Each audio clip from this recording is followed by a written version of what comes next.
Hi, hi, it's me. Oh, we're not ready yet. Hi, it's me, Jesse. We there? Yeah, okay, good, we're there. Uh, well, this afternoon, after that very lousy sketch about yo-yoing, I figure we'll, for lack of anything better to do, we'll take it towards a more serious side right about now, and we're going to conduct an interview with Arnold Friedman, my father. Oh, God. I still feel like I knew my father very well. Being my father? No. I don't think that just because there were things in his life that were private and secret and shameful, that means that No. the father who I knew and the things I knew about him were in any way not real. The other day I was walking down the street.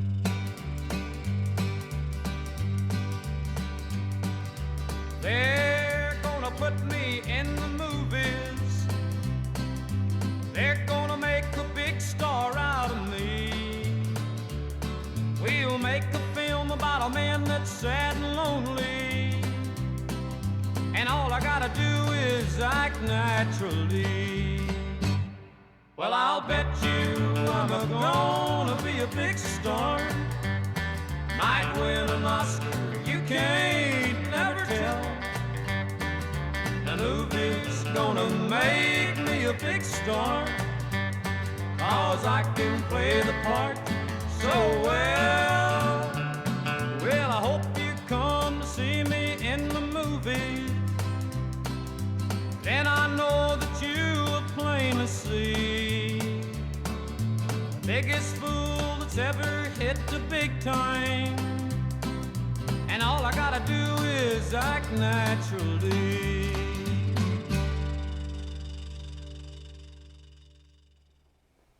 Arnold liked pictures. I mean, let's face it, he liked pictures. Well, we're here. This is it, the whole family assembled. Everybody, in Great Neck, New York.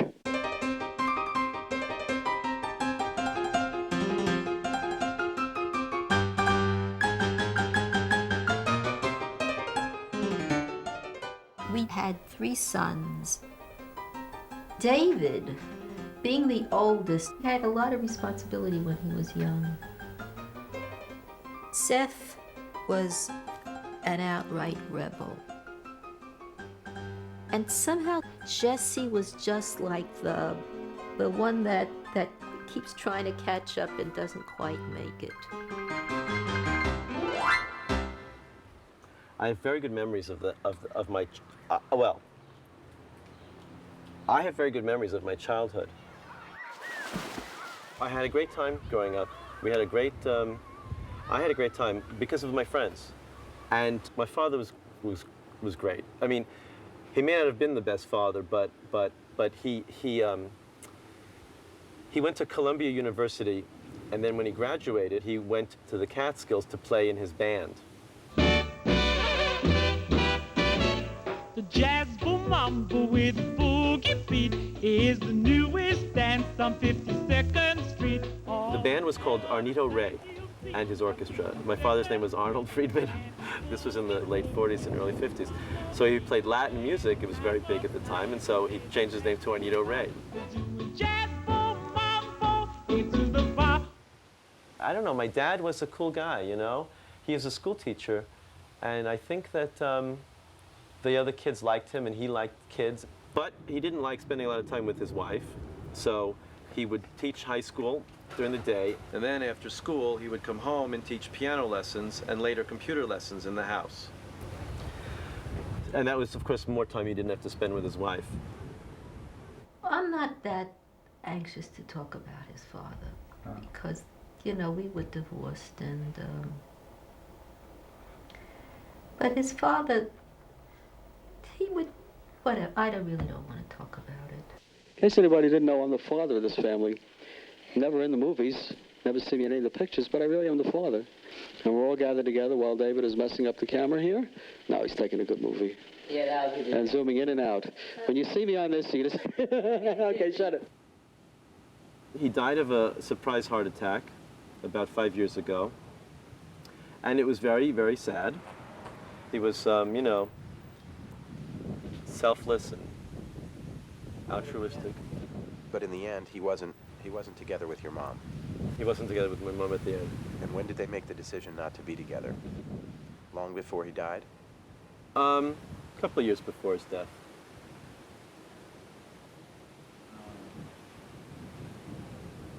There's whatever. There's some things I don't want to talk about.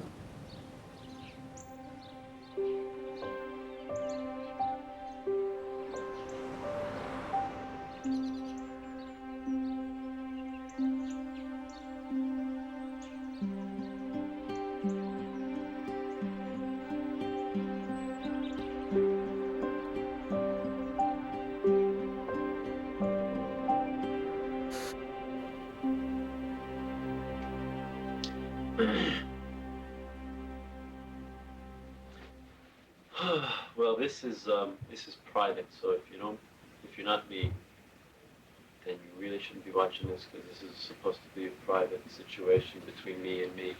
This is between me now and me in the future. So turn it off. Don't watch this. This is private.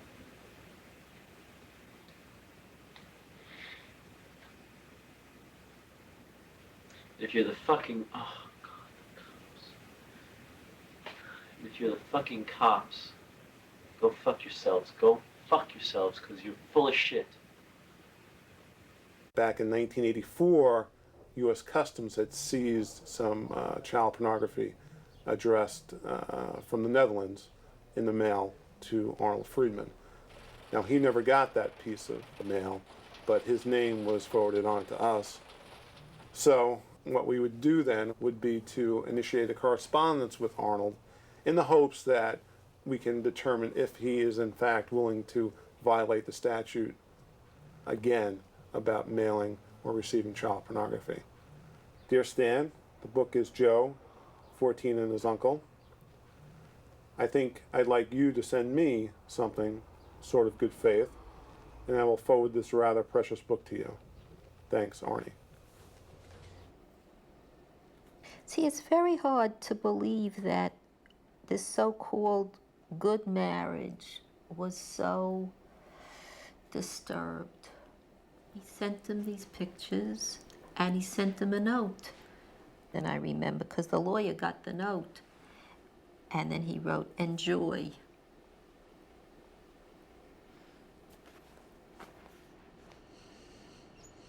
Since he had sent the magazine, he was always asking for it back. So I asked the prosecutors, let's grant him his wish. He wants his magazine back. I dressed up as a mail carrier, knocked on his door, asked him if he was Arnold Friedman. He replied he was. I said, I had a package for you, signed right here. He did. About an hour later, we went back. Give him some time with the magazine. I'm dressed now. I just put a blue suit jacket over the carrier's uniform. And I told him I have a search warrant for child pornography. He says, there's nothing like that here. I said, you don't recognize me? I've just been at his door an hour ago. He goes, no. And I took off my jacket and I said, now do you recognize me? Oh, yeah. Oh, okay. The magazine is upstairs.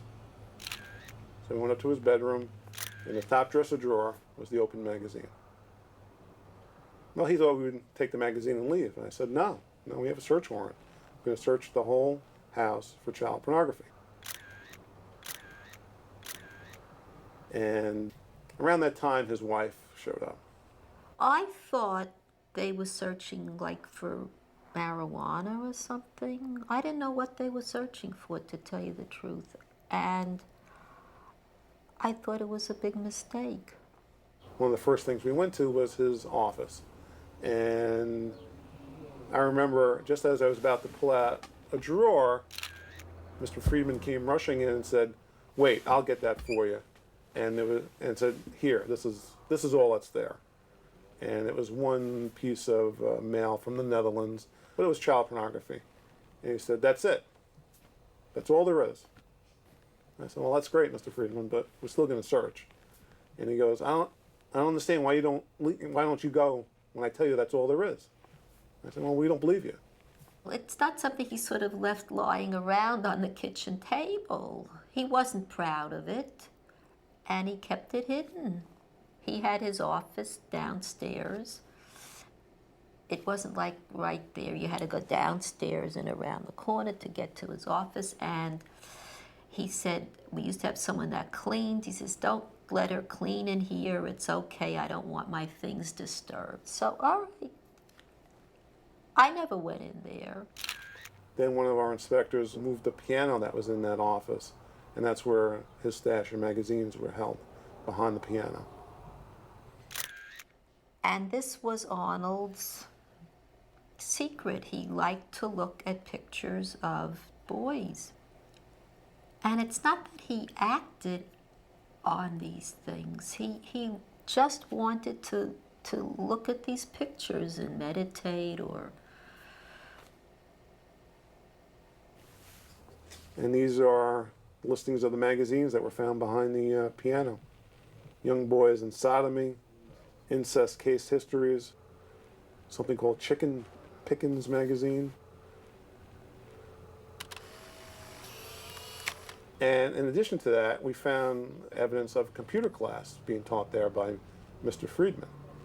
And we did seize some list of names that we thought could be students. I remember walking in there and saying, you know, God damn, and we could have a problem here.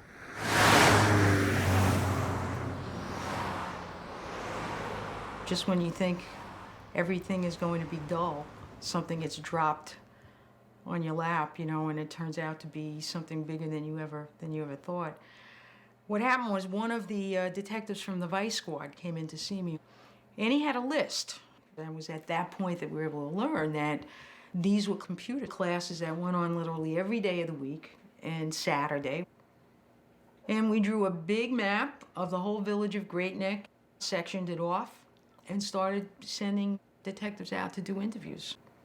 She set us up in teams, female teams, and we got a list of alleged victims.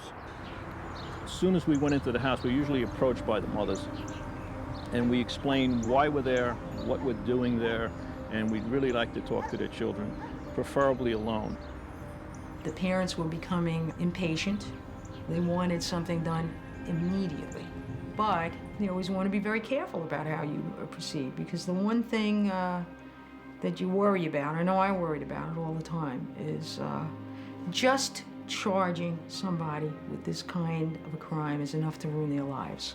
So you want to make sure that you have enough evidence and that you're convinced that you're making a good charge. And how much time was there between the time the postal inspector searched the house and the time that you went in for the second search? Well, it would have been less than a month because we did that the day before Thanksgiving.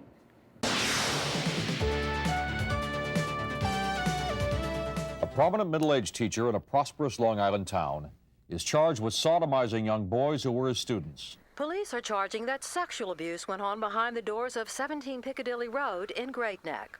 We rang the doorbell. As soon as he realized who it was, he wasn't going to let us in, so one of the detectives broke the door down. And we went into the premises at that point. Arnold was by himself. His wife was out shopping. I was out to the store to buy a Thanksgiving turkey. And I go up the front walk to the house, and there are people all over the house. And my husband is sitting looking very sheepishly in the dining room, handcuffed. By this time, just about every news organization you could name had arrived on the scene.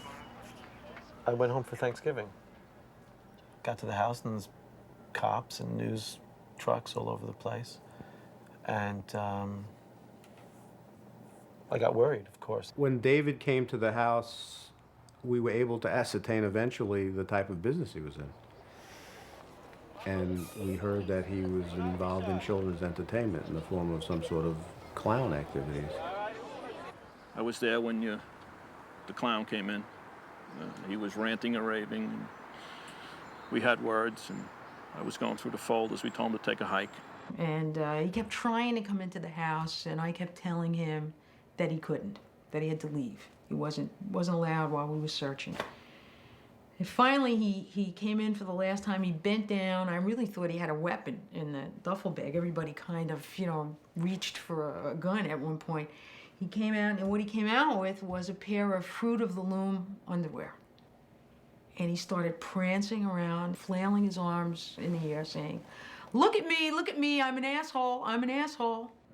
They're harassing my father for no reason at all. If I had had some kind of Arabian sand scarf, I would have wrapped that around my face and been Lawrence of Arabia, which maybe that would have been better. But I took out underwear and I put it on my head because I didn't want to be on camera. The first arrested was Arnold Friedman, a retired school teacher who was charged with sodomizing boys aged 8 to 11. The charges are that while running a computer school, Arnold Friedman and his son engaged in various forms of sexual abuse against minor children. Jesse pulls up coming home from school. His friends dump him out of the car. David sort of grabbed me, and we were sitting a couple of houses down, sort of on the sidewalk, and he was saying something to me, and then one of the TV cameras came over, so we kind of ran to the backyard, and we went behind the house, and we were in the backyard of our house. And the cops came back, and they said, what's going on here? And I said, don't worry about it, it's just me and Jesse. And they said, well, we need Jesse in the house now.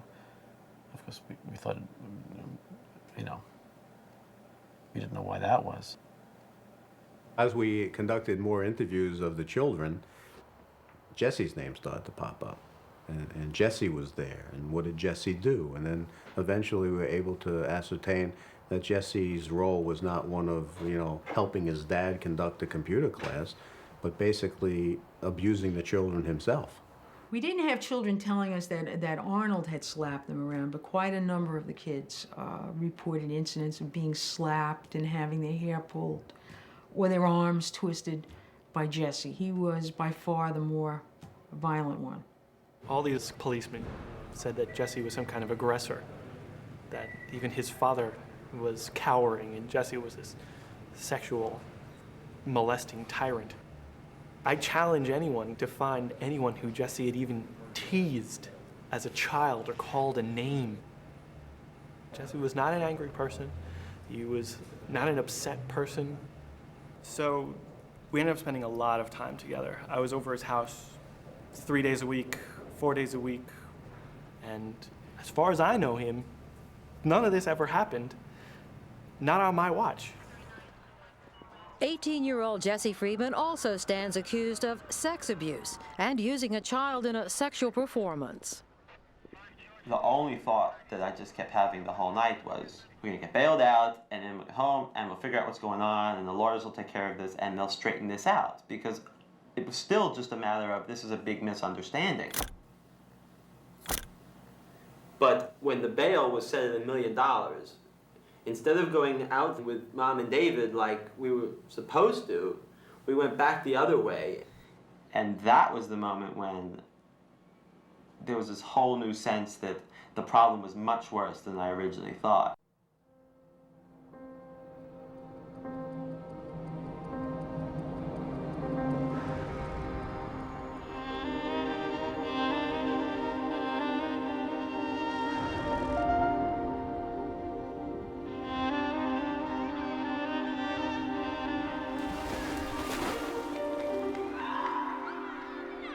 The investigation didn't end at that point.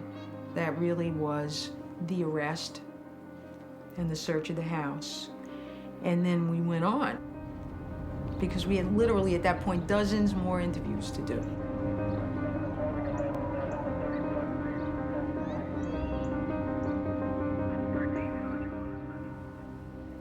Somewhere along the way, I think it was the Nassau County cops, they showed me this magazine, and they said, you see, look at this magazine, and they showed me the magazine. They were embarrassed to show it to me because of what the pictures were. And I didn't see it. My eyes were in the right direction, but my brain saw nothing. Because when it was all over, the the lawyer showed me the magazine, and then I saw it for the first time. I really saw it. And I couldn't believe what I saw. I mean, I had no concept that this thing even exists in the world, that this magazine would even be in the world. This is, I mean, we had a middle-class home, educated. I had a good family, right? Where did this come from? Mr. and Mrs. Friedman's house on this most beautiful Thanksgiving dinner. My daughter, for my son-in-law, and for my three grandsons. I'm thankful that both my brothers are home, and you're sitting next to them. I'm most thankful to my husband, to Arnie. Anything you want to say, Mr. Friedman? Are you guilty? Did they do all that they said you did? I was the first to visit my brother in prison. And that was a moment in my life I'll never forget. He came into the room, I was sitting at this table, and a lot of tables, you know, crowded, just awful surroundings. And he didn't have his glasses on. Without his glasses, he was blind as a bat. They had taken him off and broken him, stepped on him. He had a smell of urine. They were throwing urine at him. They were threatening to throw him down the stairs. They knew what he was in there for. The media was all over the media. And he was half blind and hadn't shaved in 2 days and shivering and cold and scared out of his wits. The first words out of his mouth were, "How are they going to kill me? They're going to kill me. Get me out of here." People versus Arnold Friedman and Jesse Friedman is document 67430. Step up, please. So began the very first time cameras were permitted in a Nassau County courtroom. 56-year-old Arnold Friedman and his 18-year-old son Jesse heard the court clerk read off a 91-count indictment charging them with sodomy and sexual abuse. Arnold Friedman, how do you plead to this indictment? Guilty or not guilty? Not guilty. And Jesse Friedman, how do you plead to this indictment? Guilty or not guilty? My brother and Jesse kept saying they're innocent. This is trumped up charges. They got him McMartin's, you know, they somehow got one kid they got the police to be able to convince the kids, well, all your friends said something happened. Didn't something happen? Something must have happened, et cetera, et cetera. And they were convinced, they kept saying they were innocent. And I just kept thinking, well, I have to believe them. It's very hard for people to accept him as a pedophile. Arnold Friedman was an award-winning teacher. All over the house were plaques and newspaper articles written about him. He had been given an award, Computer Teacher of the Year. He also taught piano. David plays beautifully, and his father taught him how to play the piano. It was when he died that I realized how much of an impact he had on my life. Take a bow. He was very supportive of my magic when I was a kid. When I was about 6, my father took me to a magic show. And it's probably my earliest memory. You know, when your son goes to college and you say, go to college, and what are you going to be? Be a doctor, be a lawyer? I tried to make him into a doctor or a lawyer.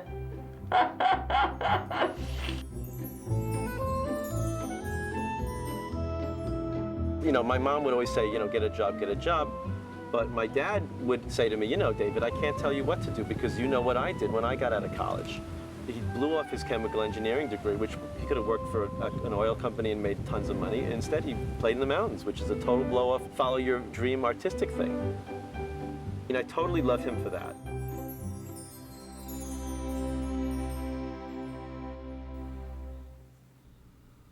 Trust your children to somebody who was a school teacher for over 20, 30 years, a member of your community.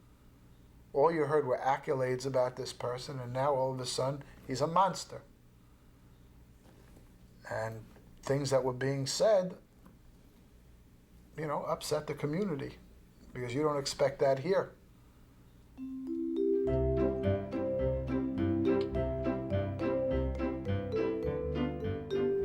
Great Neck is a peninsula. It's a very insulated community. This was a certain kind of person that lived in Great Neck. It's on the North Shore of Long Island, which is usually a predominantly wealthy area. These are wealthy professional people that have garnered a great deal of income in their lives, and they live accordingly. Nice community. Tight, affluent, well-kept homes. They get dressed up to go shopping. They want to be sure they get seen by the people they want to see, and cars are important, clothes are important.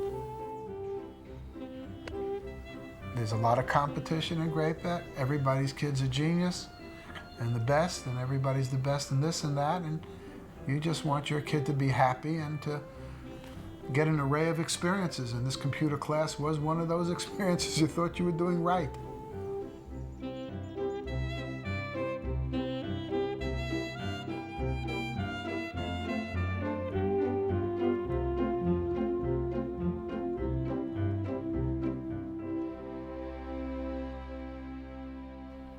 Most of the children started out explaining how Mr. Friedman would try to test them, I think, in my opinion, as to whether they'd be receptive to some of his advances. There'd be certain showings on the computer during computer class of certain material that was inappropriate for children. If you were going to be the first one abused on a particular day, he would pull up a chair and sit next to you. Maybe it would start with his arm around your shoulder or on your leg. You gradually move it up, touching private parts. And then over the course of time, we developed a situation where we found out that there was not only sexual touching of the genitals, but there were acts of sodomy, oral and anal sodomy that took place during the course of the class. So were the kids abused in the computer room in view of everyone else? From what I saw in my sessions, none were raped out on the floor. The kids were raped in Jesse's room or the bathroom. Just to change the subject for a second, there were these sexual computer games that were discussed during the course of the case. We'd basically do the games where there would be naked girls and everything in the computer class. But I remember one time I slipped one of the games out, I brought it home and everything, and I copied it, and Arnold found out. Because of that, I was raped by him and Jesse at the same time as punishment to that. I never did it again. He made me format it. I formatted it. I had to bring my computer and show him. Then I had brought it home. So he was absolutely positive 100% that it was not touched at all, any way, form, shape whatsoever. And how did he know that you brought it home? Because he accounted for all the discs that were there, and since he flipped through, he was like, "Who the fuck took this? Tell me now, or I'm gonna kill you all." And he had a knife, and he was waving a knife around. He was like, "I did it, I did it, I did it." My general recollection of the classes is basically a positive one, is a pleasant one. The types of behaviors which were described, which were, well, just downright satanic in nature. I mean, they make him sound like some kind of brutal sadist, whereas, you know, I had just always thought of him as being kind of a nebbish. I think as someone who took the classes, it was just hard to picture, you know, that going on, because I did have a good experience, and I didn't, you know, see anything, you know, remotely like, you know, like child molestation or child abuse or anything going on. What took place in Arnold's classes was pretty much just straight computer lessons. I mean, as ordinary and as boring as you could possibly imagine it. It was just generally a free-for-all, because it was everybody could see what was going on, and very often they would participate in these sort of mass games in the classroom. There was a game there that was called Leapfrog, and this one really got to me. It was they would play Leapfrog in the class. They actually had their clothes off, and we associate Leapfrog like you do when you were a kid, one guy jumping over another guy. But the fact is, it means everybody's butt's up in the air, so to speak. The very nature of these charges is so absurd. It seems almost like some kind of grotesque fantasy. Yeah, Leapfrog. I remember about that. It's kind of like Twister, where we would have to sit down. Our asses would be in the air. Arnold and Jesse would leap from one person to another, sticking their dick each in our ass. But then I was confused because you said that no kids were raped in the computer room. The leapfrog game, which was not molestation, was a leapfrog game. It was not considered molestation. Was done outside, but that was a group game. The actual molestation, one-on-one contact, happened in the bathroom. The game happened out on the floor. One of the things you sit down there, and I know I've, think about this, how could this go on in this home for so long and not being, come out? But, that wasn't my province. That wasn't what I had to decide, or the judge had to decide. That's up to someone else to decide that. But if I recall, the children were pretty vivid in their recollections as to what Arnold and or Jesse did to them. And Judge Bachland, she's a pretty strong-willed judge, and she's pretty unmovable when she makes her decision. There was never a doubt in my mind as to their guilt. And remember, I'd been around for a while. This wasn't, the first sex case that I had ever seen. In fact, my previous law secretary used to tease me that we were the pervert part. And having been, head of the sex crimes unit myself, where, I had young boys who were sodomized. In fact, one who killed himself, after the sentence of the abuser. I mean, some horrible experiences. So for me to be so outraged, this was really very, very bad, what was going on there. It was like someone's worst nightmare. Who would even think of doing these things, and to do them in a group and with so many witnesses? The scenario as posted by the media and the police was so incredibly way out. It was hard for me to believe that it was true. We now welcome, also in Los Angeles, Debbie Nathan. Debbie is an investigative freelance journalist who has been covering the McMartin and other abuse trials around the country. All these parents are bizarro, huh? They're all whacked. Well, it's not really fair, I don't think, to deal simply with these parents or with this particular case. You have to understand that all over the country there's a hysteria. And I don't think that it's a question with most of these kids of lying. I think that they have been brainwashed, if you will. I was one of the first writers for the mass media to look at those cases critically and question them. So as a result of that, having done a lot of that work, I got a lot of letters from people. And my father wrote to Debbie and said, I don't know, said, help me.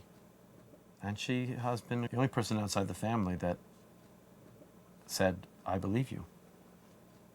In the Friedman case, the basic charges were completely implausible. First of all, you'd have to believe that blood is coming out of these children's orifices, that they're screaming, that they're crying, that their clothes are soiled from semen and from blood, and yet their parents show up. Sometimes they show up unannounced. Everything looks fine. Was there any physical evidence in the case that was relevant, or was the case really strictly based on the statements of the kids? There was more testimony. There was a dearth of physical evidence. I don't even recall whether there was any physical evidence that would have indicated one way or another that these events took place. I don't think that they're sitting around with any kind of diabolical or conspiratorial agenda to go out and falsely accuse Arnold Friedman or railroad Jesse Friedman. But nobody's critiquing them. Nobody's telling them that there's a right way and a wrong way to do this. Nobody's saying that we've got a problem in this culture with hysteria around this issue. And so they're really free to let their fantasies fly. I think the most overwhelming thing was the enormous amount of child pornography. You would just have to walk into the living room and it would be piled around the piano. There were literally foot-high stacks of pornography in plain view all around the house. But photos taken during the search showed nothing of the kind.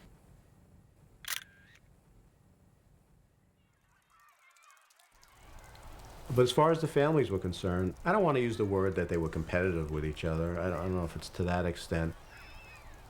Sometimes there'd be some idle conversation about, another boy, he was sodomized 5 times, but my son was sodomized 6 times, as if that meant something in the overall scheme of things. There's a whole community atmosphere that gets created in a mass abuse case like this, where the families are talking to each other, they're going to community meetings, or they're calling on the phone all the time, they're seeing each other in group therapy. And there is definitely an element when a community defines itself as a victimized community that if you're not victimized, you don't fit into that community. The families that had their child molested or allegedly molested became very involved and took a greater part of their life at that point. I appreciated their call in the beginning, telling me what happened. And then when I told them that we looked into it, and my wife and I both felt that nothing happened to our son. It got to be a little pushy situation where they told us that we were in denial and it absolutely happened to our son.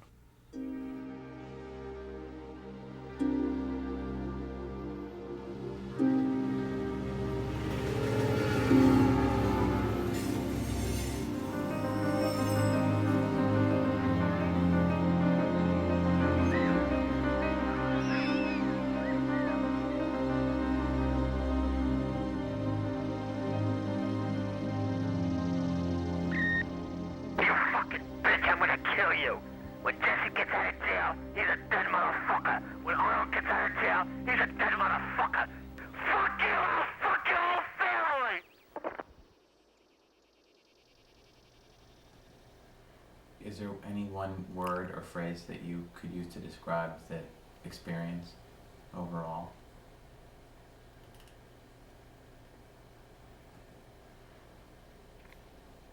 Chaos, hysteria. It was really crazy. Am I dreaming? Is this a nightmare? This can't be happening to my family. My brother?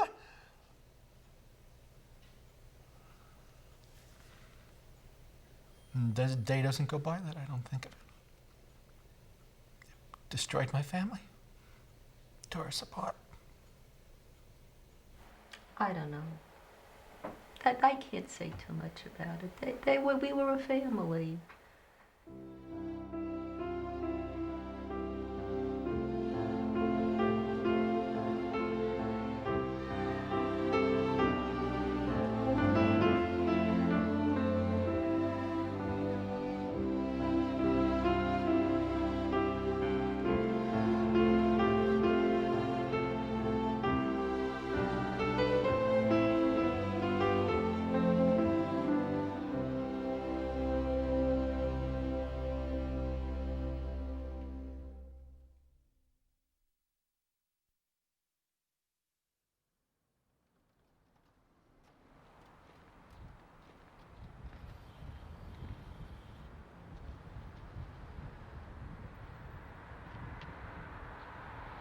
Mommy believes you did it, and she believes you should go to jail, and she believes that she deserves everything that's left, and you shouldn't have any part of it. You have to hire another lawyer? All this woman does is hire lawyers.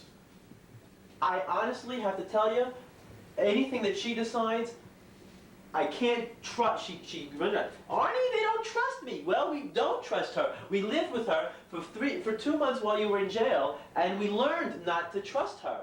David had just gotten a video camera when this case broke, and so he just started recording the family falling apart.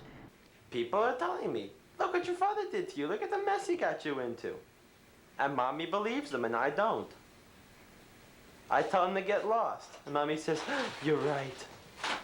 And I've lived with him for all my life, and look at all these horrible things he's done for me over 30 years, which amounts to nothing, except this.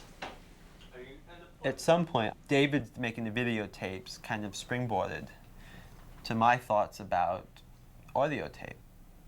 And I began to make audio recordings of these family arguments. He's my husband. He doesn't belong to you. He's my father. He doesn't belong to you. Well, he doesn't belong to anybody now. Why don't you tell me why you're being so pessimistic and why you're not standing behind your family? And why you don't believe us? I don't believe your father because your father has never been honest with me. I don't know where the truth is at this point. You're so fucking stupid! Shh. Don't scream. I don't want to talk about this! Why are we talking about this? It's stupid! Don't listen to her! Why are we discussing the family was screaming at each other. And everyone wanted me to say he didn't do it. Well, I wouldn't do that. I said, I don't know. And I didn't, they wanted me just to lie, you know, and say he didn't do it, whether I believed it or not. And I was so angry at Arnold and what he'd done that I wouldn't do it. And I said, well, I don't know. And I wanted just to tell the truth. That is the truth. I didn't know. My mother abandoned him pretty much, wouldn't talk to him, fought with him constantly, made him sleep on the sofa. And after 33 years of marriage, when you've been accused of a crime you didn't commit, you spend 6 weeks in jail for it, you're trying to build a defense, and your wife leaves you, essentially. My father fell apart. You yelled and screamed about that you ruined her life. She's brainwashed you. You didn't do anything. The police have done it to you. It's not your fault. The police are railroading you. But it's not your fault. Mommy doesn't believe the it, police though. picked on you, and that's who they're going after. It's not because you deserved it. I'm taking the blame. You're taking the blame, and you don't deserve the blame. She's brainwashing you into thinking that it's your fault, and it's not your fault.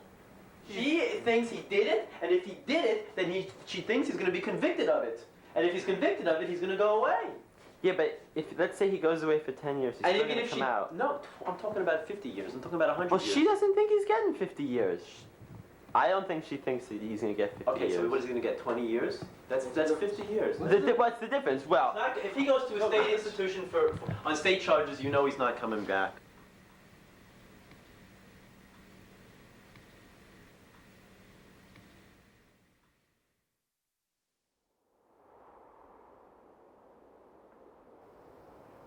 In this case, there was consultations between both sides, the district attorney's office, the families, the defense attorneys, as to what to do with Arnold Friedman. we were trying to maintain a sense of normalcy in terms of having dinner and paying the bills, but it was almost surreal. I don't think any of us had any notion of what was going on or what we were doing or where any of this was leading. Sir, would you like to comment on the situation? Yes, I think this is a kitchen. I thought it was only going to last a year and that we would look back and laugh about how crazy we were and how we didn't know what we were doing and just sort of laugh. What do you want, my nose, my teeth? There it is, there's your nose. Oh, that's great. I feel like I'm being dissected here. And here's Mommy and Daddy. In a rare moment of affection. Hmm? What's the matter? She has affection for you. Why? Why? Why not? Serious, is it like affection? Well, No. that's not all. We've gotten other things. Lately, but not all. You're the one who's stolen my heart, dear. I think I was the first woman that he ever really dated. And he was very reluctant to get married. I sort of said, we got to do this, you know, I can be very... So he says, well, all right. Big mistake.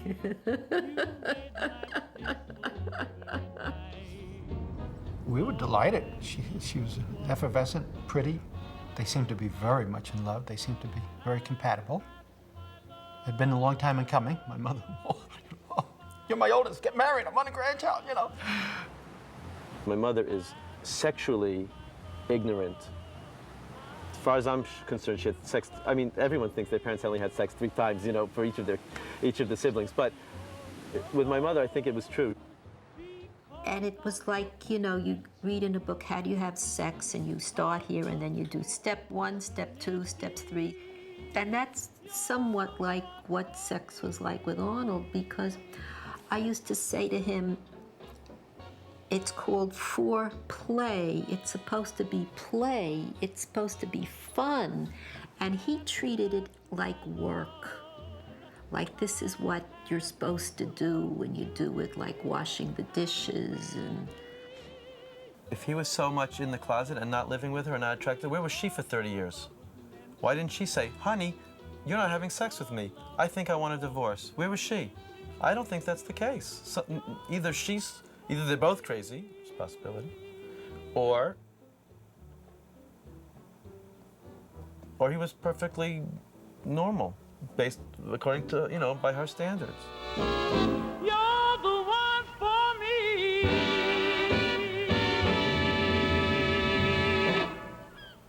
It was a difficult marriage because of Elaine. She had her problems. And it took a monumental amount of patience and love and caring to handle it. It wasn't easy for him. It wasn't easy for the kids. But they were able to live with it. She was the best mother she knew how. She loved her kids and she loved her husband. She wasn't the warmest, most outgoing human being in the world. When I had the first child, I was just ecstatic. But I didn't know how to do it. And I wasn't the most well-balanced person myself. You know, we all have hang-ups, and that's my hang-up. Good things can never happen to me, only bad. That's all snapshots. I know. This whole thing is all. I know. Did they go, and they look through each one? They must have. This is ancient. What is it, Dad? Holy shit. Dad, what is Oh my it? God, it's amazing. How did you get this? This is great. This is my Who mom's took film. it? My father. Dad, what's that a film of? This is a film of my sister.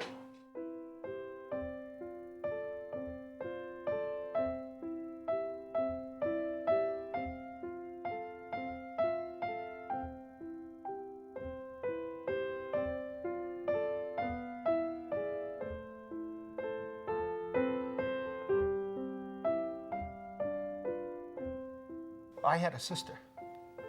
She died a year before I was born. My brother knew her when he was young, of course. And she died of blood poisoning. It was a horrible, terrible, sudden death. And it destroyed the family.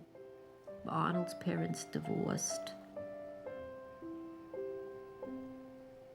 So Arnold's mother had these two boys, and they were really wealthy. I don't know. They lived in a basement apartment.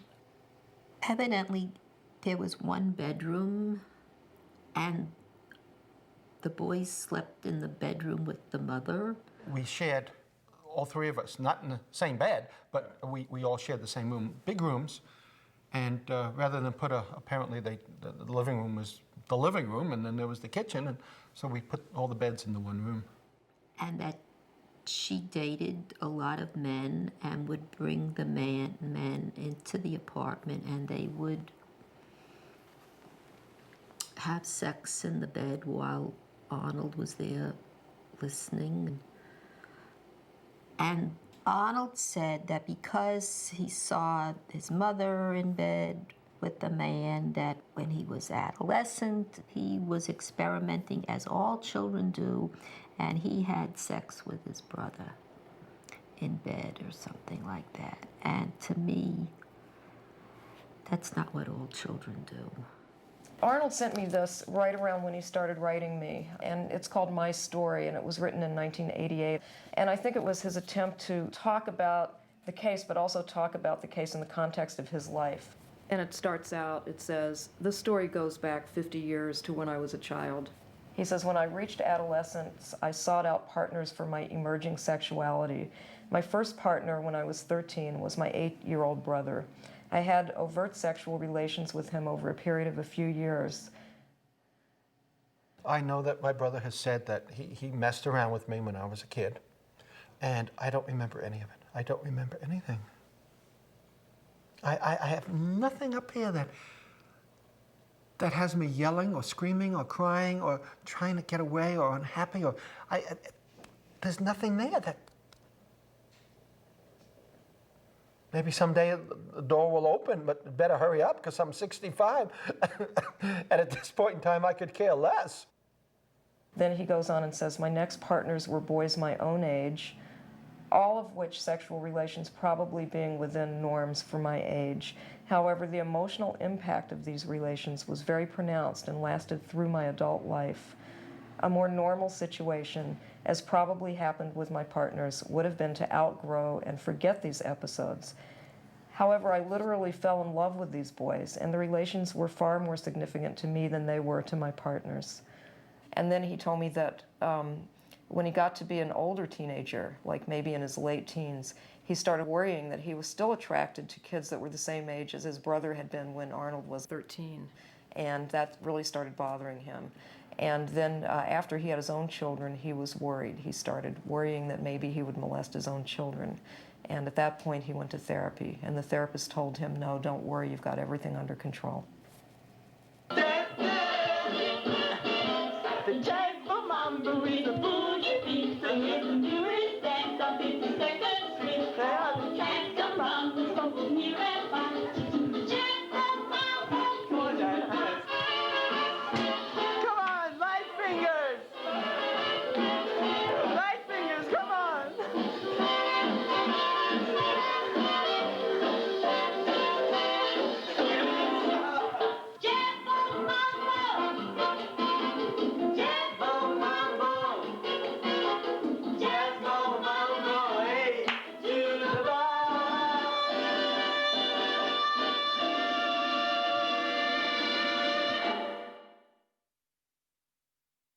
You could see that this wasn't exactly Fred McMurray and My Three Sons, right? It was struck us as being a very dysfunctional family, obviously. And you would have to wonder, wouldn't you, what kind of a family situation you would have that could produce this kind of crime.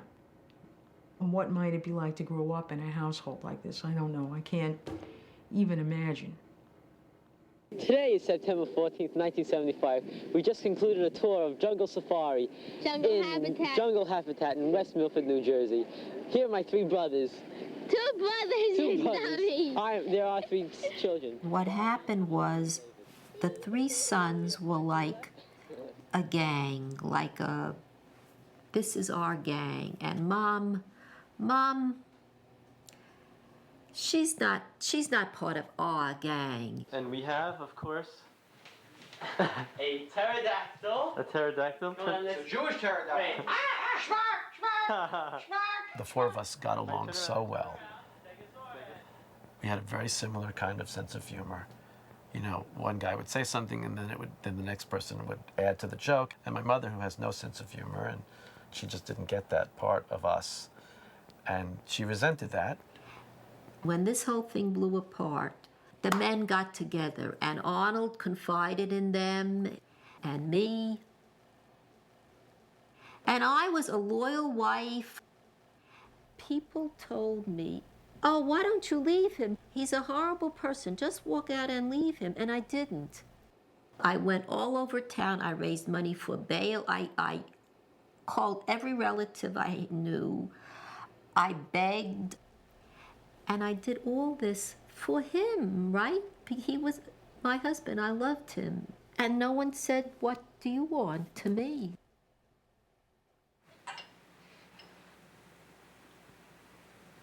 Toast today, being here next year. Not your toast?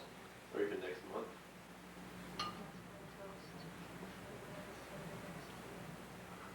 Okay. Okay. I think we can eat now. So you're saying, so what we have is the people who we thought would testify and say that nothing happened are telling O'Connor that something happened. And we are afraid to put them on the witness stand, even though we know that nothing happened, we think they will say something happened. The Friedmans suggested that we speak to various people who may have been present at the time, and some of those people weren't alleged victims at all, and that the hope was that one or more of these people would say, this is just not true, but that just didn't happen. He's not getting favorable, and he's getting negative. The kids who said there's one kid who wasn't pressing charges. He wasn't approached by the police, or maybe he was, but he didn't join up with the police. And he's claiming that something happened. As far as I'm concerned, clearly he's lying. I mean, nothing happened. Did something happen, Dad? So then nothing happened. We begged him to tell us that something happened, to explain how this whole mess could have happened. That's the only way to explain how it could have happened, other than the fact that the police are out of their minds. We begged him. He told us, nothing happened. That's good enough for me. Nothing happened. If my father had the ability to confess to me, yeah, he had done something one time and that's how this whole crazy mess got started, it would make a lot more sense. Not that I wanted that to be the case, but you have to find a way to explain the unexplainable. Oh my gosh.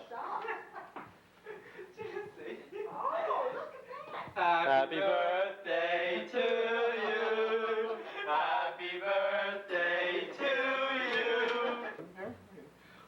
Is that a real ice cream? That's what's so odd about it.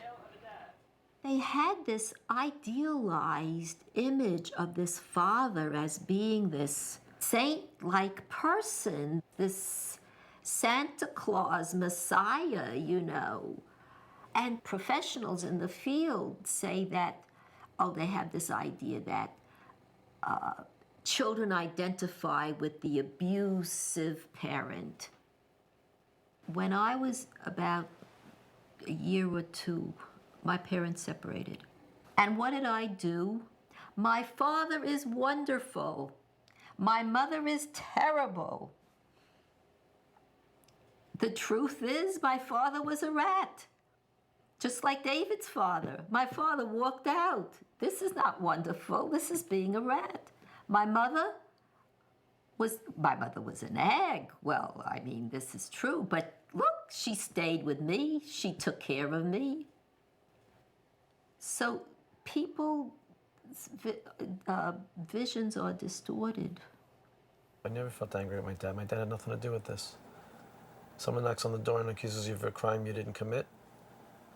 You gotta attack your attackers and do what you can. And that's all it was. It had nothing to do with, there was nothing else that was involved at all.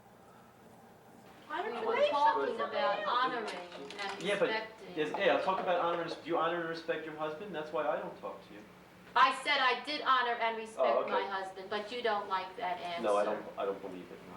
Things are getting To ask your father, do I honor and respect yes, you do. Things are getting Do you deteriorating object here. to my handling? David, Do I you think- have any objection in my relationship with you? No. Do you like it when she calls you slime? She doesn't call me slime. She every did. day. Did you like it when she No, did? not that one time. Okay. That was the only time. Do you like it when The other cases that I've written about, those families have been much stronger. First of all, they've started from a monolithic feeling of innocence, which didn't exist in this family because of Arnold's pedophilia. And they just buckle down and everybody gets behind the defendant, the accused family member. People quit their jobs and, people are all sitting around the kitchen table for the next 3 years with staplers and Xerox machines, and they're working on the defense, and then when the defendant is convicted, they're working on the appeal, and all family conflict is submerged. Why don't you try once to be supportive of me? Well, I'll tell you why. Because we all started at the beginning of this thing, and I. Well, let's start from right Should we now. start? Okay, let's start from right now. All right, let's start from right now. All start brand new. We're all starting brand new. We have a decision-making process on the table. It's clear. All the past mistakes, they were mistakes. We're not going to hold them against anyone. Great. Now we're starting afresh. Okay. Gorgeous. All I I love ask you. is that I Stop, lower your voice and talk nicely to your son. you guys to cool me. All right, now we're going to do it. Starting now. Seth, why don't you call me? Wait, we're going to start now. We're going to start now. I didn't do that. And she's not going to hold it against That's his And she style. can't hold You're it claiming against it's your me. style. Well, now it's time to call and say something. She's mommy sad and stuff.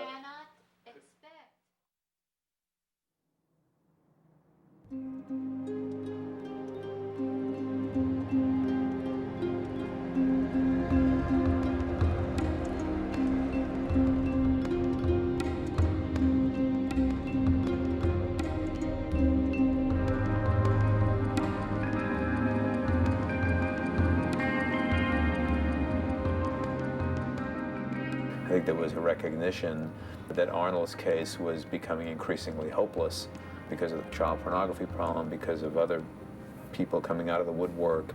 So the strategy evolved to what can we do to save Jesse? Jesse's lawyer very eloquently said to us, if there's a rowboat and it's sinking and the rowboat is tied to a rock, you have to disconnect the rowboat from the rock and save the rowboat even though the rock is sinking, meaning you had to separate Arnold from Jesse, and Arnold was going to plead and Jesse would in some way benefit. I was sitting there potentially going to trial with no pornographic magazines admitted into evidence, without an adult pedophile as a co-defendant, and I understood that sort of reasoning. But it makes no sense if my father pleads guilty and then I go to trial and say I didn't do it when all the jurors have already read in the newspaper that my father pled guilty. And I did not want my father to plead guilty. I arranged for Mr. Friedman and his family to get a jury room where they could sit and they could discuss these plea options. And while I didn't go inside the room except to knock on the door and say where we were at in terms of what Mr. Friedman wanted to do, there was a lot of yelling and crying and screaming going on coming out of that room. When I screamed at Arnold, I screamed, you must do it because it'll help Jesse. Do it for Jesse. And my brothers were just furious at this notion that my father would go to court and plead guilty. And at one point in all of the chaos, my father just started screaming and his uncontrollable tears, and he picked up a chair. I remember he threw a chair.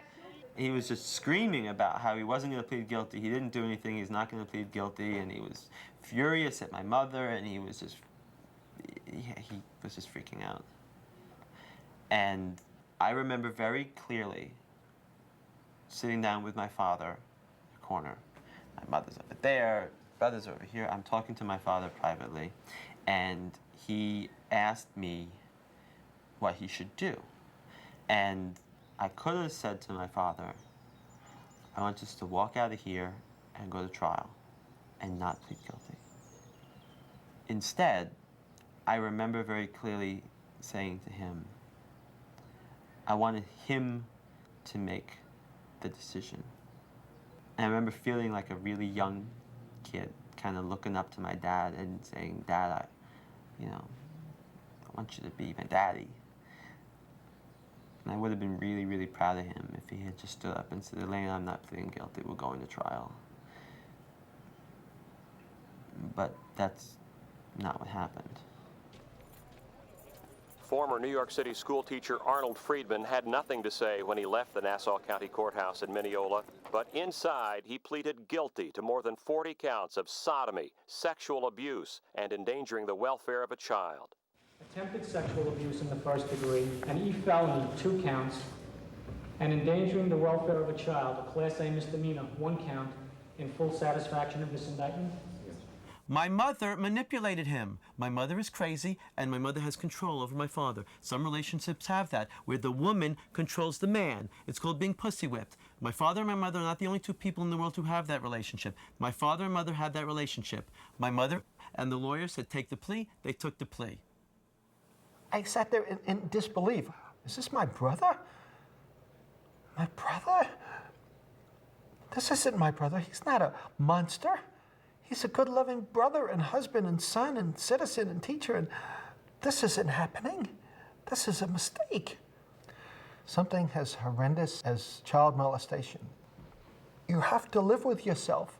If you didn't do it, you don't plead guilty. I never understood it.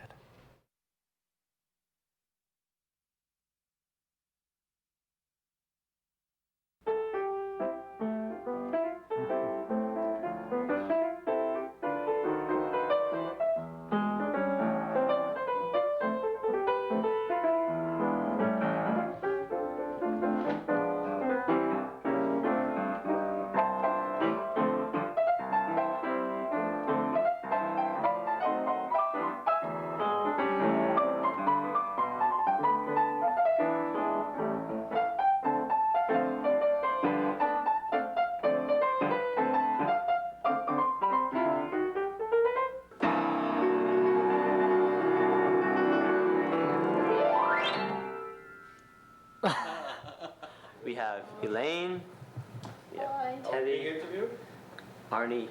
Number 4753206. Please don't film me. Mailed or received. David, I told you, I don't want to be on tape. Why are you so... She wants no when we stop talking to her, She doesn't she doesn't want any even record, any record at all. As if there were... Leave these kids that Jesse, they have to persecute. David, if your mother doesn't want to be filmed, don't film her. Okay. Come on. When it was all over, they said it was all my fault because I wanted them to take a plea, and it had been arranged before. Arnold agreed to take a plea. But they were very hurt. I'm still here. May not be here very much longer, but I'm still here. That's the spirit. The sentence, 10 to 30 years. The crime, sodomizing young boys. Defendant Arnold Friedman had pleaded guilty to sexually abusing more than a dozen youngsters. But this does not end the Friedman case. There are still numerous sodomy and sex abuse charges pending against Arnold's son, Jesse Friedman. You know, without Daddy in this case, I can't see any reason why we shouldn't go to the media with this. I mean, we could try this case in the media. Who's gonna buy that I sodomized boys? Who's Yeah, gonna I buy agree it? with you. I agree with you. No, I really. Well, I don't think we have to try. Well, all I want to do, I think we can go to trial and prove it in the trial. We didn't make a deal with Arnold Friedman to spare his son. So his son is facing a multiple count indictment. He's facing a considerable amount of jail time. And now he's confronted with a situation where Long Island knows that his father admitted his guilt, and there's a reasonable human expectation of some people that, you know, where there's smoke, there's fire, and if he did it, maybe his son did it. We know he was in the same class and he was helping his father. So I think that was a difficult thing for Jesse to have to overcome.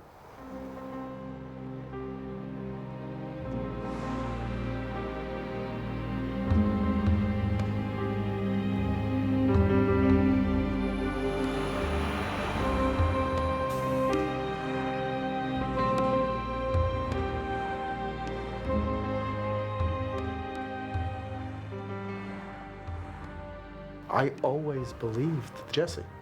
How could this possibly go on for 4 years? Children repeatedly sodomized and sexually abused with brutality, if you believe the police. And then their parents come to pick them up right after computer class, and not one kid is crying. Not one kid tells his mother or father what happened in class. Not one kid says anything.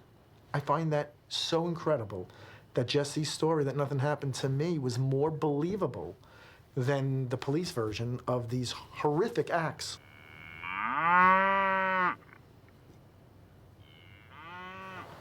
Jesse and I we flew in August of 1988 all the way to Madison, Wisconsin, where we rented a car and drove 90 miles to some town that I couldn't possibly give you the name of, to a federal prison. Who knew more about this case than Arnold Friedman? He knew more about it than Jesse. I had to wait 40 minutes because Arnie was either playing tennis or golf. I don't remember what it was. I was outraged. It was a visiting room. Jesse was out in the waiting room at this point, and this man had this little boy in there who was a son or a stepson, I don't know. But the child was about 4 or 5 years old. And they were in the table right next to us. And I was interviewing Arnie. And all of a sudden, he leaned over and asked me if I could ask the corrections officer or whoever was in charge of the room if we can get another table. And I asked him why, and he said, that little boy over there bouncing on his father's lap is getting me very excited. It took me about 15 minutes to regain my composure. I remember that like it was yesterday. I was shocked. Because even though I was involved in the case now for 2 months, and even though I had studied pedophilia, and I knew what these men did to little boys, I had never heard somebody actually say it. And I was absolutely disgusted. We did change our table, and I spoke to Arnie. I interviewed him for a very long time. He was telling me that the only reason he pled guilty and went to jail was because he wanted to save his son, Jesse. He told me that he was a pedophile. He told me that he had activity with boys, but not in Great Neck. He told me that he had a house in Wading River, a beach resort, and that the family enjoyed vacations there. And he told me that there were certain boys he took liberties with, and I don't want to go into it, while he was in that area. In my early 40s during the summer, I did go, quote, over the line and did have sexually arousing contact with 2 boys, short of sodomy. One of the boys was the son of a close friend, and I feared exposure and loss of this friendship. The boy might have told his parents, but they said nothing, so I assumed that he really had not told them. It's one sentence. So what does that mean? What, do you fucking know what that sentence means? I don't even fucking know what that sentence means. I sexually aroused? What the fuck is he talking about? Maybe he put his arm around the kid. Maybe he took him in his sailboat and he found that sexually arousing. Maybe he was leaning against a tree. That's called sexually arousing contact, if you're sexually aroused while you lean against a tree. I don't know what that means. I don't know what that sentence means. When Arnold was first arrested, he said, I'm arrested because of this magazine. I sent one magazine in the mail, and that's why I'm arrested, and it's nothing. It's just nothing. It doesn't count. It doesn't matter. It's nothing. And you know, you live as husband and wife. You share certain intimacies. I said to him, tell me the truth. What happened? He says, that's it. That's the truth. So it came out that he had, in fact, molested a young man. And we were sitting in the therapist's office, and he said, oh, I just molested 2 boys. And I said, 2? I said, I thought you told me only 1. Well, you know, and it didn't matter, it's nothing, you know. And then I went berserk, and I felt betrayed. Yeah, so my father had the magazines. And yes, my father admitted that he was a pedophile and had these fantasies. And yes, my father admitted that he was no saint and that there were times that he slipped. But I was arrested too, and I'm not a child molester. And I don't think it's appropriate for me to have to answer for the sins of my father.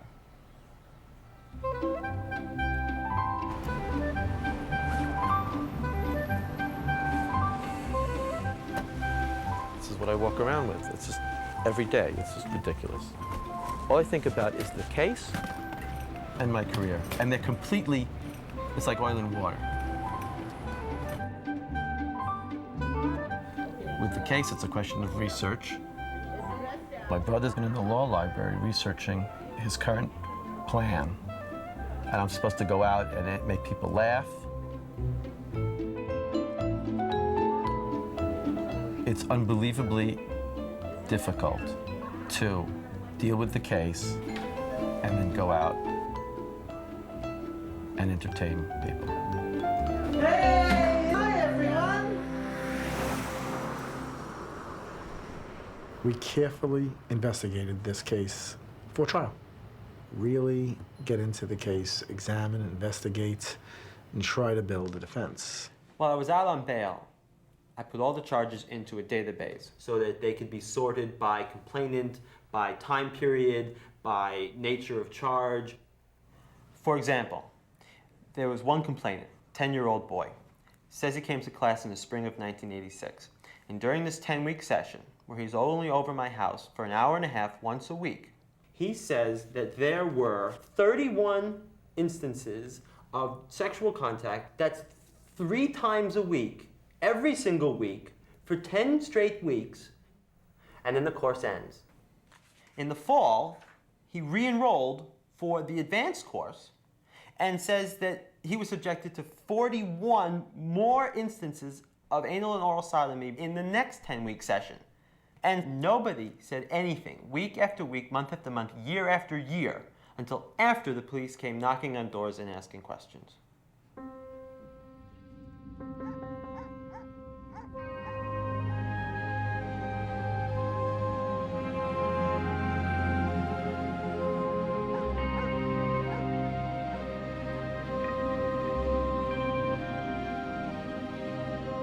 Went to the doorbell and we're 2 Nassau County detectives, and they said they'd like to speak to our son with regard to the Friedman matter.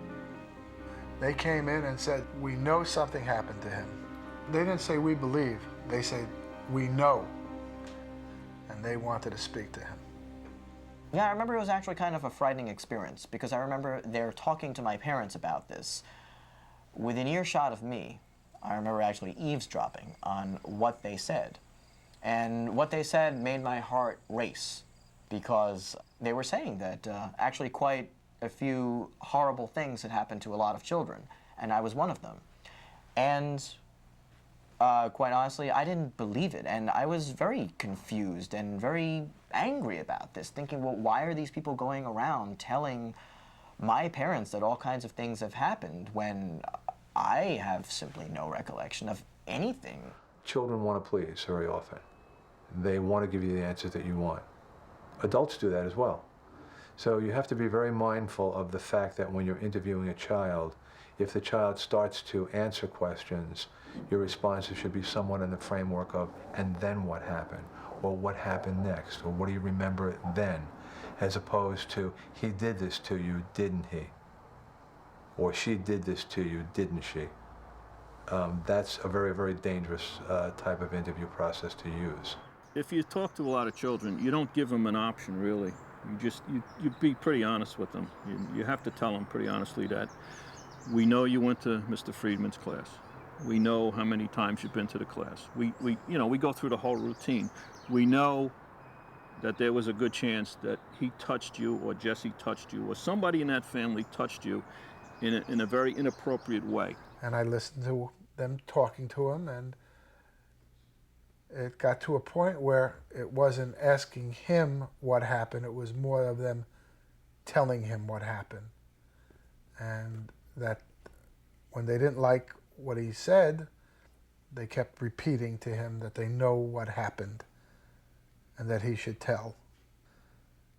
I believe that I remember saying that I saw Jesse chase after a kid and hit a kid or something like that. And that's what I testified to the grand jury.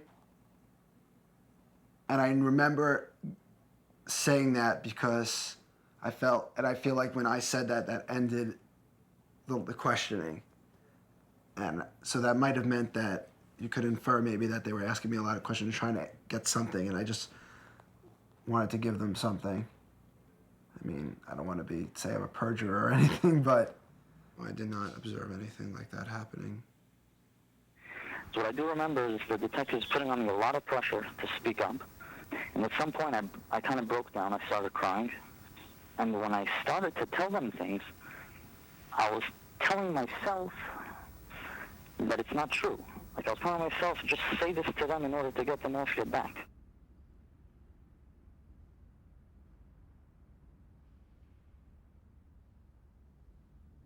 I came across a document regarding a group of children from the Friedman case who were in therapy, and it stated that many of them had absolutely no recollection of the abuse. And there was some discussion about whether hypnosis would be a good idea now. Exactly what you're not supposed to do. It was the kind of therapy that had a really good chance of messing up kids' memories and implanting false memories. My parents put me in therapy right away. They put me in hypnosis and try to recall facts that I had buried, and that's how I first came out, started talking about it, just through being hypnotized and everything. I recalled things that I would bury, and I was able to talk about them.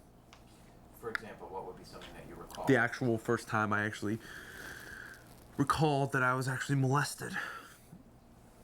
Wow, I was actually molested. I can deal with it now. That was the first time. And you recalled through hypnosis the first episode? Yes. So tell me about that you remember. I don't remember much about it.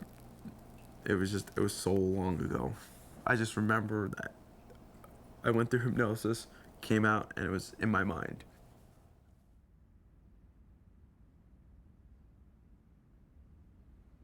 "19-year-old Jesse Friedman was arraigned on more than 198 additional counts of child sexual abuse. This brings the total number of sexual abuse charges to 245. Jesse was grossly overcharged, and you're basically terrorizing the defendant. You're telling the defendant, look, if you plead guilty, we'll give you a good deal and on, 2 charges. But if you insist on going to trial, we're going to put 1,003 charges on you.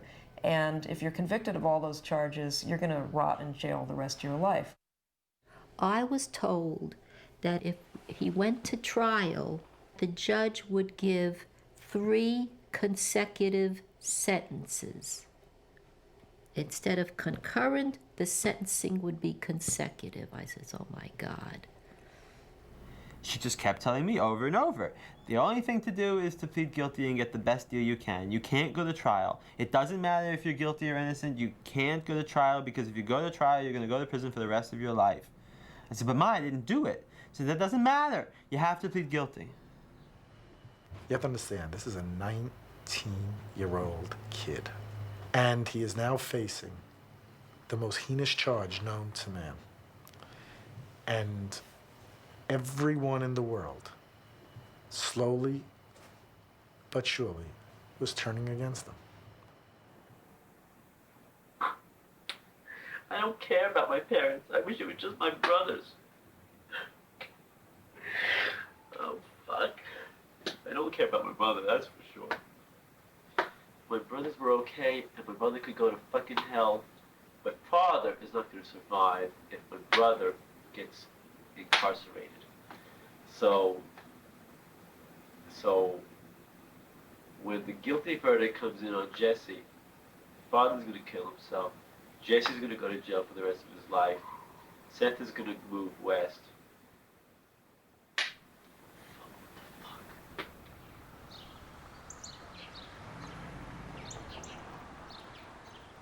I received a telephone call from Jesse asking to see me. And Jesse told me that he wanted to plead guilty. In 1988, there was no way that a jury in Nassau County, who had been reading the newspaper headlines in Newsday for over a year, those people were never going to listen to anything the defense had to say. And I was absolutely terrified of going to prison for 100 years. Jesse had always maintained his innocence. I don't work out deals for people who are innocent. And my first reaction was, I'm not going to do it. You're not guilty, you're not pleading guilty. And at that point, he told me that I have something to tell you. And with tears rolling down his eyes, literally, he told me that he was abused by his father growing up, and that while he never enjoyed the sexual part of that, he did enjoy the attention his father gave him and being with his father, and that not everything he had said about nothing happened was true. Peter Panero was personally convinced that my father had sexually abused me, and nothing I could say could dissuade Peter from this notion. Jesse felt that if Judge Backlund knew that he also was a victim of his father, that she might consider the plea negotiations in a more favorable way. He came up with this strategy. It was Peter Pinero's fictionalized story that he fed to me and said, if you say this, it's going to look good for you. I told him I wouldn't do it. I told him, Jesse, when you plead guilty in open court, you're going to have to admit to this type of anal sodomy 14 times. And I'm not going to let you do that unless you can admit it. Looked me right in the eye, always liked to call me by my name before he made a statement, and said, Peter, I can admit it. The only concern that Peter Pinero had was that ethically, as a lawyer, he couldn't let his client go into court and say something happened that he knew his client had told him was a lie.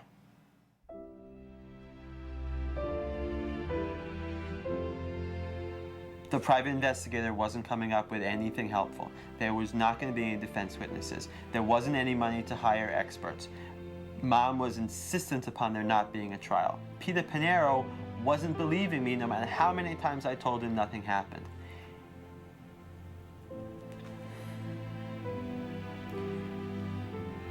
I just ran out of options.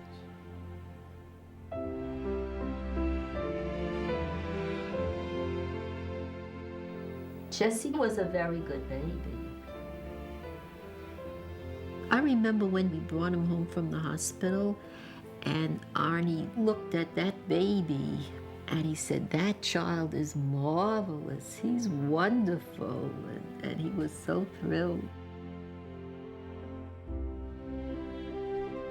And David was the big brother and he used to take care of Jesse. We used to let David watch him, and he was very protective of his baby brother.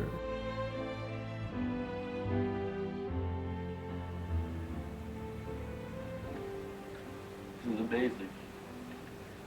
6 months from now, well, I already don't have a father or a mother. 6 months from now, I'm not going to have my brother. If I ever watch this, I don't know when it's gonna be. I don't know where I'm gonna be. I don't know what's gonna happen to my family. I'm so scared.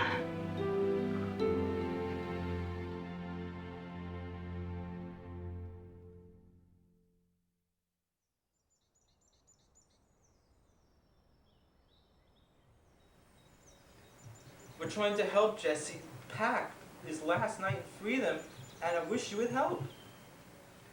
I don't want to have to spend the next 8 hours screaming with my sons and fighting with them. Shut up. I want them out of this house tomorrow morning. Then you're gonna have to ask them. We're here for Jesse. I don't give a shit. I want you out of this house You may not tomorrow give a shit morning. about Jesse, but we are here for Jesse. What Don't are make you all talking about here? Can't you put your anger aside for 1 minute? I cannot put my anger aside about you. You have been nothing but hateful, hostile, and angry ever since this began. Okay, Jess, we're on. Ta-da! I feel like shit. What's today's date? Today is the day before I went to jail. Went to jail? I'm going to jail. Because we're watching it? I'm going to be watching this after I'm already out of jail. After four and a half years because the case gets reopened. At this point in time, my life is as good as over. It is terminated at this point, only to resume at a later date. This one will go. This one will go. The night before Jesse's plea, we stayed up all night. Maybe I shut the videotape so that I wouldn't have to remember it myself. It's a possibility. Because I don't really remember it outside of the tape. Like when your parents take pictures of you, do you remember being there, or do you remember just the photograph hanging on the wall? Even if I'm facing the worst scenario possible tomorrow and for every day following it, I have to think tonight that it's not going to be that bad. Well, goodness knows, I don't want to look like my father. Goodness knows, I want to separate myself from Arnold Friedman as much as possible. And I'm not throwing chairs tomorrow. Good. That's for sure. If this trial were postponed for 3 years, in 3 years I would win it. But here, today, at this point, trying to start a trial in 2 weeks, I would lose this trial. We feel this way, and that is what would happen.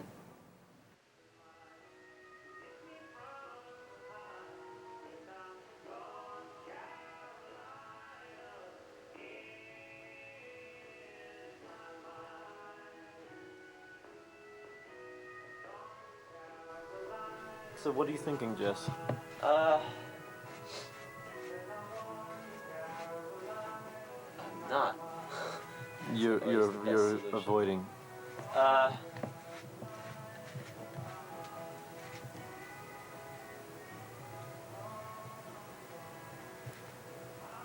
I gotta eat something. I'm proud to say I've managed to leave barely any gas in the car. Oh, yeah. Just so like we'll be trapped at the house. We'll run out of gas at the house. Are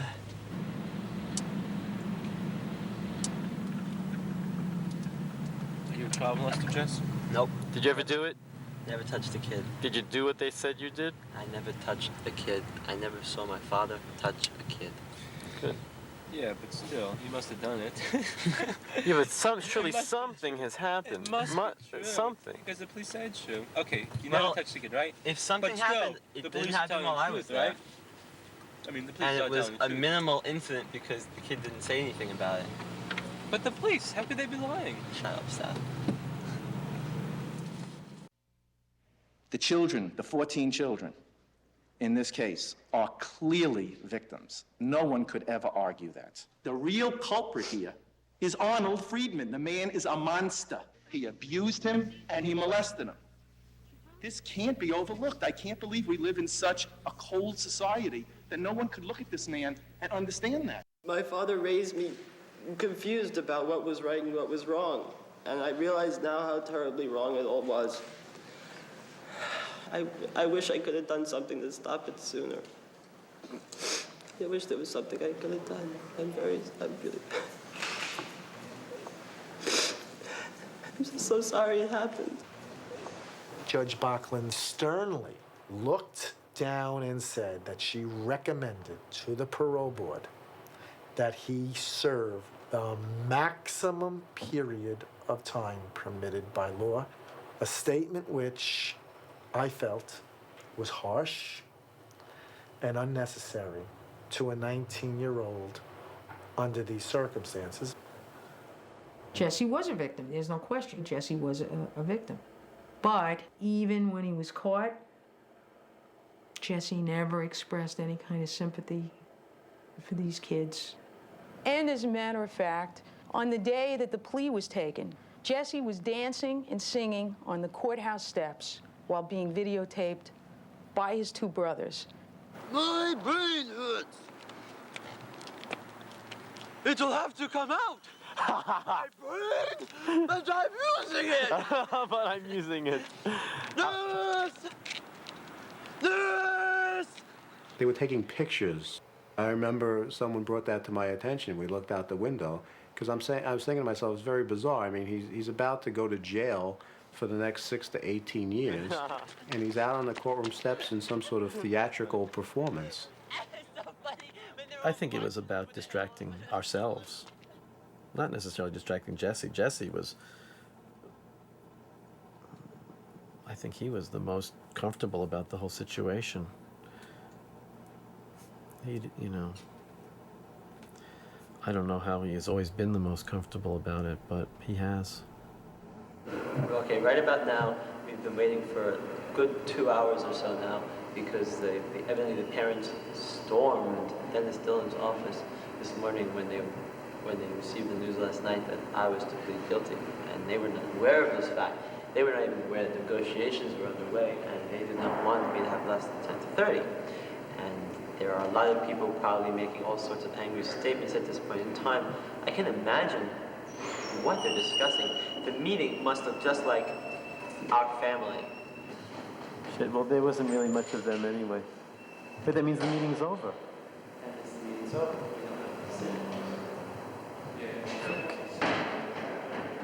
Go ask them, Jess. No, you hold it. I'm not holding it. Oh, that. Should I do it, Jesse?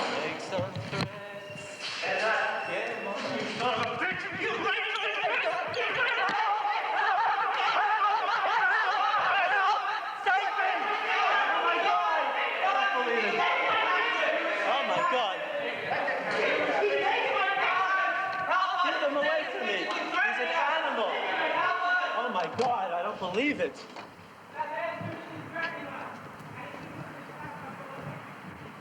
Wow. Ooh.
After Jesse went to jail, I know my friend said to me, "Don't you feel like terrible being alone in such a big house?" I said, "No, I feel calm." That's when I really started becoming a person and started to live. Elaine divorced him while he was in prison. He settled into life there, and you can't say it was good in prison, but it was as good as it could get for him. But of course, the torment continued and got worse because of Jesse. My brother never got over the guilt. He had talked about taking his life because he had this insurance policy he had taken out. I think it was $250,000, $250,000, and Jesse was the beneficiary. He said, "This is the only thing I have left to give Jesse." So he has money when he gets out, and he can make some kind of life for himself because I've screwed it up otherwise for him. By that time, that clause in the insurance policy where suicide was payable had come into effect. And this is the coroner's report. It describes the cause of death as doxepin intoxication, which basically means that Arnold took a massive overdose of antidepressants. I took a deep breath and I said, "It's over, David. He's out of his misery. It's over." I thought it was a blessing because the guilt he was carrying. He was so unhappy, and he was out of his misery. The rest of the family wasn't, but he was. I found it a blessing. Let me entertain you. Let me make you smile. It's unbelievably difficult. I have to read these horrible letters about my brother being almost killed in prison. My friends call me, I'm crying. Why are you crying? I can't tell them. None of the people that do what I do know about this story. Just the intimation of something like this can ruin someone's career. And I'm always afraid that's going to happen. So let me entertain you. We'll have a real good time.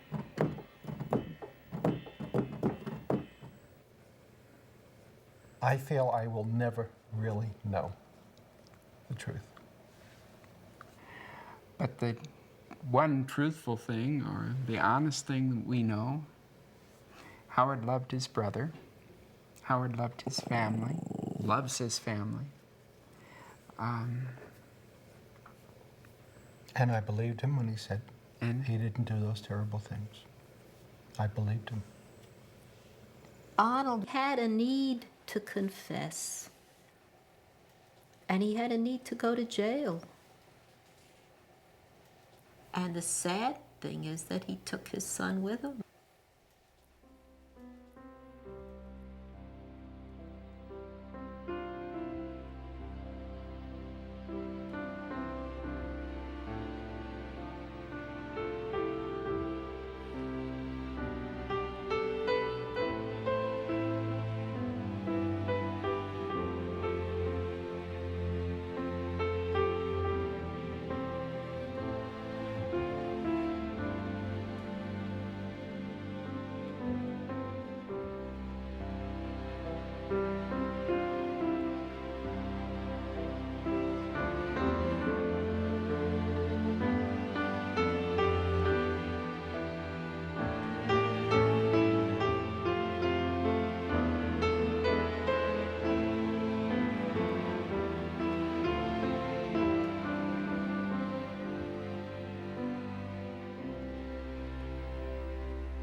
In my mind, I'm gone to Carolina. What's the term about families dysfunctional? Numero uno. Ain't it just like a friend of mine to hit me from behind?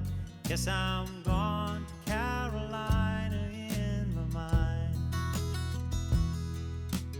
Karen, she's a silver sun. You best walk her away and watch it shine. It was not the way it was supposed to end.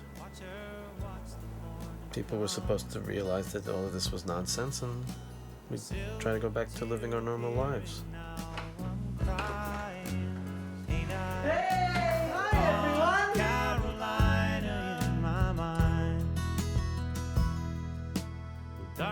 I would have to stare at Arnold across the dinner table, and it was just the two of us. There was really nothing between us except these children that we yelled at. Signs it might be omens. Say I'm going, I'm gone to Carolina in my mind. With a holy host of others standing around me. We named the cottage Peaceful Pond Cottage because we were looking for a place of healing and peace. Any comment on your personal life, sir? Yes. It's personal. You must forgive me if I'm up and gone to Carolina in my mind. In my mind, I'm gone to Carolina. Can't you see the sunshine? Can't you just feel the moonshine?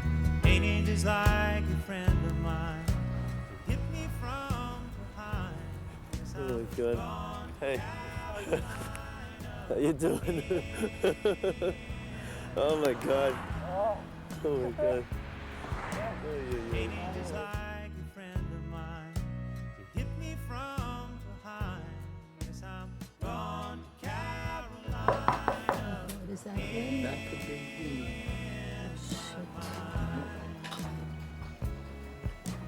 Gone to Carolina in my mind. Oh my God.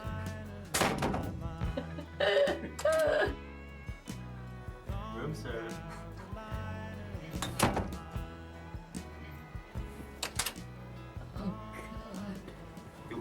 her, son? You looking for me? Oh, Dave.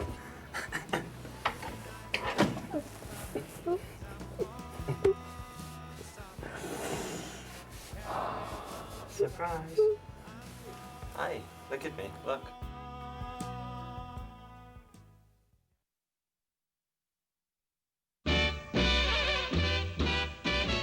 The jazz boom mambo with boogie beat is the newest dance on 50